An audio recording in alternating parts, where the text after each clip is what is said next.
Hi, my name is Barbara. I'm from Boise, Idaho. The year was 1985. I was 17 years old and I had just graduated from high school. I had hopes and dreams to go on to college with a scholarship, to go to med school, pre-med and pre-med medical school. And I just had this incredible hope for the future. Then one day I found out that I was pregnant. After really just thinking it over and looking at what I thought were all the options, I decided to have my baby.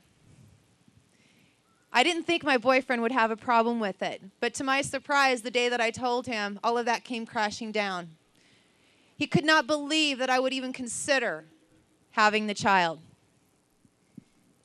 After going through the discussion with him, and also after my father, who loved his daughter very much and knew that she had all these hopes and dreams, he convinced me and my boyfriend that abortion was my best choice. So my mom one day drove me to the abortion clinic. And I can tell you, for several months after that, I can't recall a single day. But that day is so vivid in my mind that I will never forget it. I laid on the table. And I can tell you, the nurse, she had blonde hair, white lab coat.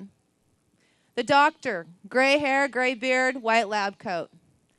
And I laid there and I was shaking. And I started to cry. And I looked at the nurse and I said, I don't want to do this. I've changed my mind. The doctor got annoyed with me. He said, oh, that's normal. You'll get over it. And then he said, it's too late. And we know that that's a lie now. It wasn't too late. After that, I fell into this incredible despair. I stepped into the abyss. I turned to drugs. I turned to alcohol to try to mask the pain that I was feeling and to escape from this incredible grief, because the day that I killed my daughter, I also killed myself. That day, a part of me died. My innocence and my hope was gone. It took me 18 years to come to a place where I understood what my abortion had done to me.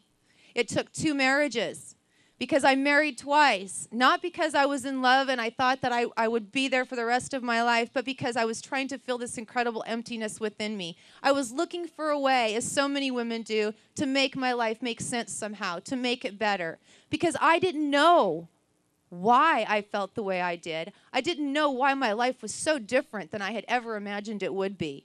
I just knew that deep down that something was incredibly wrong.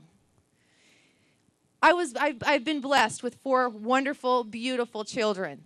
Absolutely wonderful. My son is here tonight to witness this, and he now stands for life.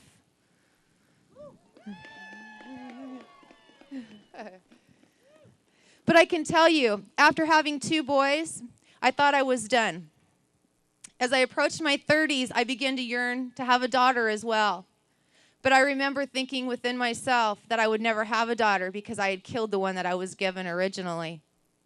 And I remember when I became pregnant with my 3rd child after having a miscarriage, I remember praying with all my heart and soul that God would grant me the grace of a daughter.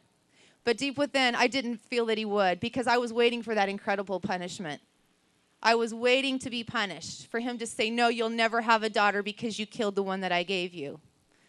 But by the grace of God, he not only gave me 1, he gave me 2. And now I have 2 beautiful girls. In May of 2003, May 10th to be exact, Mother's Day weekend, I attended the first Rachel's Vineyard retreat that was held in our state.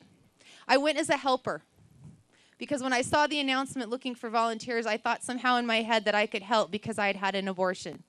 But this was coming from a woman that had never admitted publicly or to anyone that she'd had an abortion. So God got me there in the guise of being a helper. And I can tell you that weekend changed my life. By the grace of God, I came to know Christ once again in my life. The separation for 18 years that I had had from God was mended and bridged. And I learned that Christ truly does forgive each and every one of us. And he just is calling us back.